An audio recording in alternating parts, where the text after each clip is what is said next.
장애아이를 가진 아이를 이것도 해보고 저것도 해보고 수십 년을 해보면 길이 없다는 것을 부모는 압니다.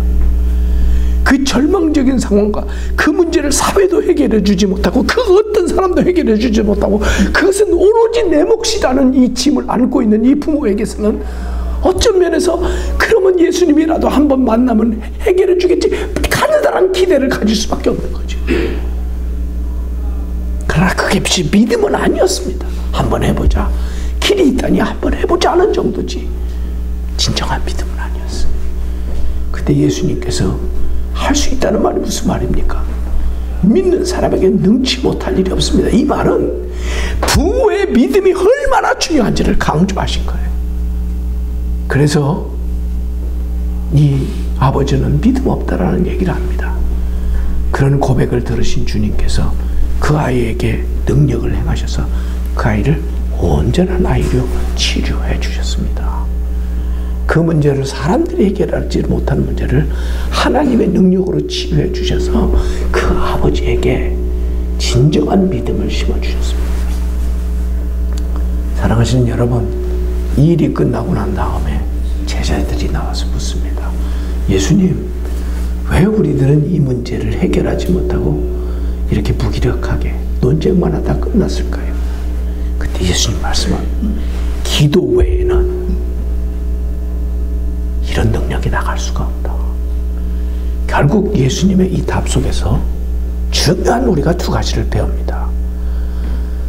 이 세상을 살아보다 보면 우리에게는 장애아이를 가진 부모로서 어려운 문제도 동착하지만 이거 외에도 수많은 문제들이 이 세상에는 존재합니다. 형태만 다를 뿐이지. 그때 그 문제를 해결하고자 하는 그 믿음이 바로 부모인 우리 자신에게 있느냐 없느냐가 중요한 겁니다. 그런데 이 믿음은 결국 어떤 사람에게 오느냐?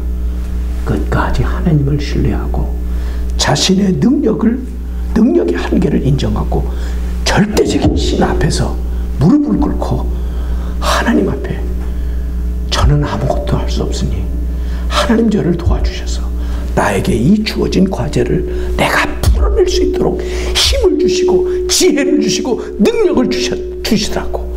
그 하나님을 늘 의지하는 그 기도의 삶이 뒷받침되지 않는 한 우리는 늘 상황 앞에 흔들릴 수밖에 없고 늘 상황 앞에 절망할 수밖에 없고 늘 감정이 오르락내리락 하는 이유는 하나님에 대한 신뢰가 없었기 때문에 그렇게 될 수밖에 없는 것입니다. 여러분, 따라서 우리가 장애우들과 함께 살아가기 위해서는 이 아이를 끝까지 내가 지켜줄 수 있는 부모로서 신념이 있는가, 믿음이 있는가, 신앙이 있는가, 하나님에 대한 신앙이 있는가를 끊임없이 점검해야 합니다. 제가 그 순영이 엄마에게 한 말이 있습니다. 자매님은 이런 말을 들으면은 제가 오해할 소지가 있다고 생각을 합니다. 그렇지만 조심스럽게 말씀드립니다. 이 세상에 65억 인구 중에 이 순영이라는 아이를 이 세상에 보내시고자 하는 하나님의 계획이 있었습니다. 그것도 성하지 못한 지능 발달 장애의 모습으로 이 땅에 태어날 이 아기를 이 세상에 보낼 때 수많은 여성들 중에 왜 당신을 대상으로 이 아이를 주셨을까?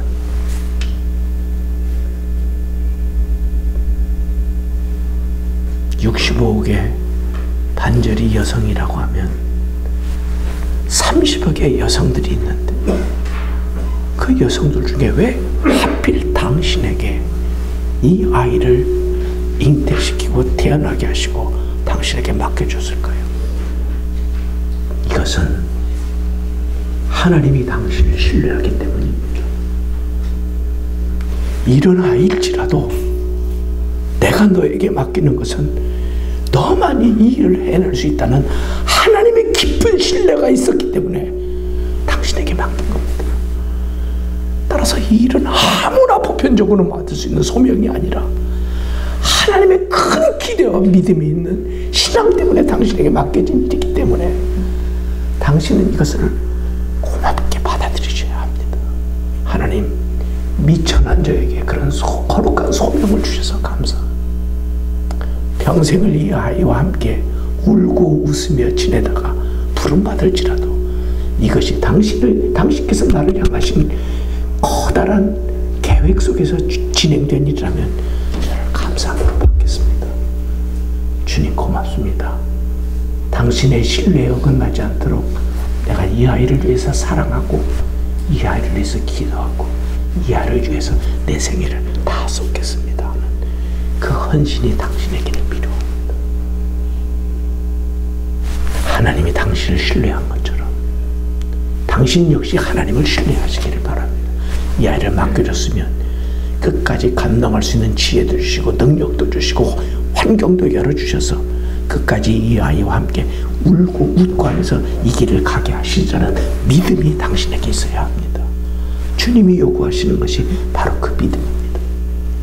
재미난 이야기가 하나 더 있습니다. 히브리서 11장 23절에 보면 모세에 대한 이야기가 나옵니다. 11장 23절에 보면 모세가 태어났을 때에 믿음으로 그 부모는 석 달 동안을 아기를 숨겨두었다고 그랬습니다. 그들은 그 아기의 용모가 아름다운 것을 보고 왕의 명령을 두려워하지 않았다고 그랬습니다. 여기서 믿음이란 뭐냐? 믿음이란 뭐냐? 이 히브리서 기자가 말합니다. 믿음이라는 것은 보는 것을 말하는 것이다. 믿음은 곧 보는 것이다 라고 설명을 합니다. 뭘 봤다고 말합니까? 모세의 부모는 그 아이에게서 아름다움을 봤다라고 말합니다. 그 아름다움은 모세가 다른 아이들보다 잘생겼다라는 말이 아닙니다. 그 아이의 인생 속에 하나님의 큰 계획이 있어서 이 아이를 태어나게 하셨다는 그 믿음의 눈으로 이 아이를 본 것입니다. 그때 태어난 아이들은 남자면 다 죽어야 합니다. 바로가 다 죽이라고 말했기 때문에. 근데 바로 죽여야 될 운명으로 태어난 그 아이가 뭐가 기쁘겠습니까? 어쩌면 그 부모는 처음에 하나님 딸이기를 바랍니다. 딸이기를 바랍니다. 아들 낳으려면 나는 낳자마자 죽여야 합니다. 나는 잔인한 부모가 돼야 됩니다. 하나님 제발 딸을 낳게 해주십시오. 그때는 성별을 감별이 안 됐기 때문에 그렇게 기도했을 거예요. 근데 아들이 낳았어요. 왜 하필이 아들인가? 낳자마자 죽여야 되는 이것을 왜 하나님은 잔인하게 나에게 요구하시는가? 그럴 수도 있잖아요. 그런데 그가 아기를 낳았을 때 이러한 위기 상황 속에서 어떻게 하나님 나에게 이 아이를 선물로 줬을까? 가만히 보니 그 아이가 아름답게 보여.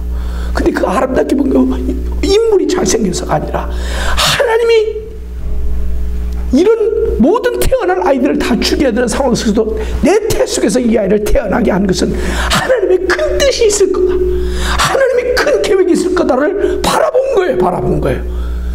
그래서 석 달 동안을 잉태하고 있으면 숨기면서도 태어나고 숨기면서도 왕을 두려워하지 않았다 그랬어요. 하나님을 신뢰하면 두려움이 사라지는 줄 믿습니다. 하나님을 신뢰하면 그 아기에게서 미래를 바라봅니다. 하나님이 하실 위대한 일을 바라보게 되는 것입니다. 믿음은 바라보는 거예요. 바라보는 거. 딴 사람이 못 보는 걸 보는 거예요. 우리 목사님도 모르고 우리 교회도 모르고 이 사회도 몰라주지만 나는 보는 거예요. 나는 보는 거예요. 이 아이에게 하나님의 뜻이 있구나. 하나님의 계획. 그 믿음으로 우리는 그 모든 것을 오롯이 담아내요. 이 믿음 때문에 모세를 바구니에 집어넣어서 나일강에 띄울 때도 하나님이 이 아이를 지켜준다는 믿음을 가졌고, 그리고 그 아이가 어떻게 되는가를 보고 뒤까지 끝까지 보고 나중엔 공주에게서 구출받고 했을 때도 그 아이에게 젖을 먹일 수 있게 해달라고 요청을 해서 엄마의 젖을 먹으면서 신앙교육을 받아 그가. 그리고 그 품에서 떼어내잖아요. 이게 하나님의 작품인 줄 믿습니다. 여러분들은 장애 아이들과 함께 생애를 보내는 것이 결코 불행이 아닙니다. 우리는 그것을 불행이라고 생각을 합니다. 저도 목사로 사역을 한 35년 하다 보니까 내가 우리 자식들에게는 참 못할 일을 많이 했어요. 교인들에게는 인기는 있지만 자식들에게는 별로 인기가 없어요. 왜? 제가 그렇게 돈을 밝히지 않는 목사이기 때문에 우리 자식들은 교육을 받으면서 어렵게 공부를 했습니다. 그러면서 내가 늘 우리 아이들에게 기죽지 말라고 가르친 말이 뭐냐면, 얘들아, 가난한 것은 불행이 아니다. 가난은 불편할 뿐이다. 내가 늘 가르쳤어요. 여러분, 가난이 불행한 겁니까? 아니에요. 가난은 불편한 거예요. 돈이 없으면 좀 불편하게 사는 거지, 가난하다고 불행하는 거 아니에요. 내가 너희들에게 돈을 많이 못 주지만 나는 딴 부모보다 너희들을 더 사랑하고 너희들을 더 격려해주고 기대해주는 아버지의 따뜻한 부성은 내가 갖고 싶다. 그렇게 늘 얘기했거든요. 마찬가지입니다. 장애로 태어난 것 자체가 불행한 것이 아니라 그 장애의 알을 바라보는 부모가 어떤 눈으로 바라보느냐가 중요합니다. 모세의 부모는 하나님에 대한 신뢰의 눈으로 모세를 봤기 때문에 모세가 골칫덩어리고 자기의 삶을 위협적인 존재로 만드는 아이가 아니라 하나님의 큰 뜻을 이룰 하나님의 사랑으로 봤어요. 곧 믿음이란 하나님의 관점으로 아이를 보는 겁니다. 인간의 관점으로 보는 게 아니고 하나님의 관점으로 보는 겁니다. 이런 관점을 유지하려면 여러분, 예수님이 말씀하신 것처럼 기도 외에는 이런 휴가 나갈 수가 없습니다. 제 생애 속에 35년간 사역하면서 하나님 앞에 내 목회 보고서를 쓸 것 중에 가장 나는 그래도 내가 기쁨 속에 할 일 중에 하나가 칭다오의 사랑의 학교를 설립하고 그 8명의 아이들과 함께 제가 같이 신앙생활을 했던 거. 제가 일주일에 한 번 그 아이들 시간에 들어가서 제가 그 아이들과 함께 놀아주고 그 아이들과 여행하고, 그것이 제게 참 낙이고 기쁨이었습니다. 특별히 우리 미랄 이 교회는 그 일을 위해서 부름받았습니다.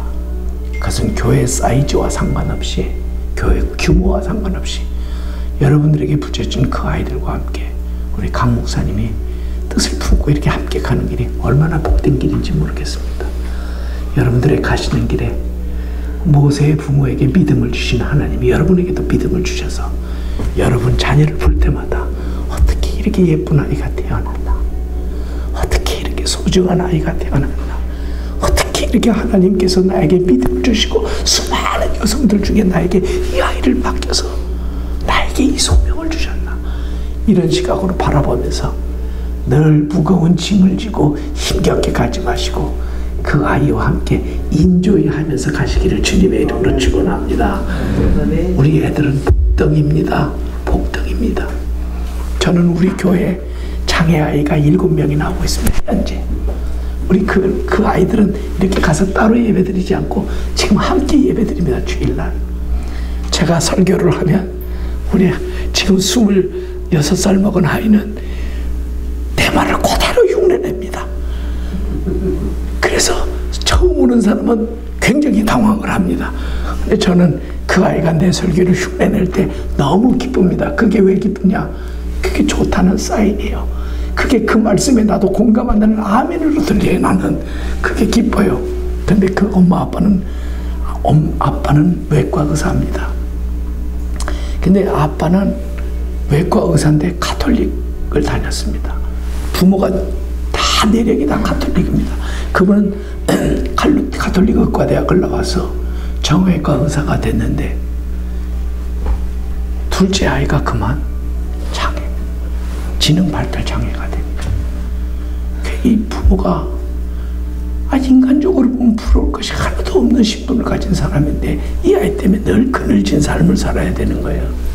그런데 이제 저희 학교가 장애 학교와 장애인들과 비장애인들을 함께 통합교육을 시키는 학교입니다. 저희가 한 클래스에 12명이 공부를 하는데 그 중에 1명은 장애우가 들어갑니다.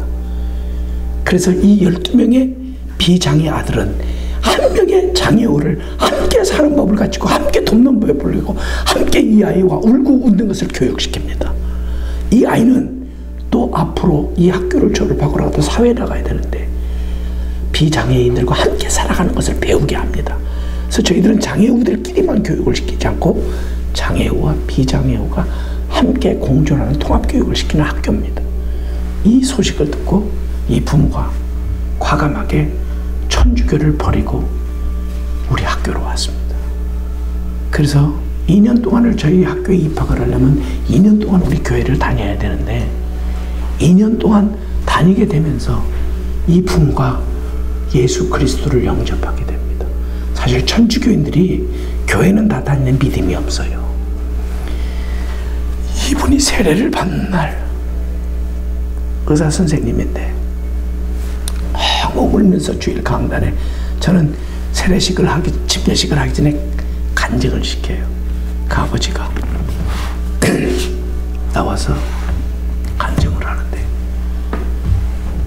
여러분, 저는 우리 아이 때문에 정말 주님을 만나는 영광을 누리게 됐습니다. 우리 아이의 장애교육 도움받으려고 내가 이 학교에 왔지만 결국 이 아이가 나를 그리스도 앞으로 인도한 복덩이입니다. 그래서 저는 이 아이가 더 소중합니다. 그 간증 들을 때 얼마나 가슴이 뭉클했는지 모릅니다.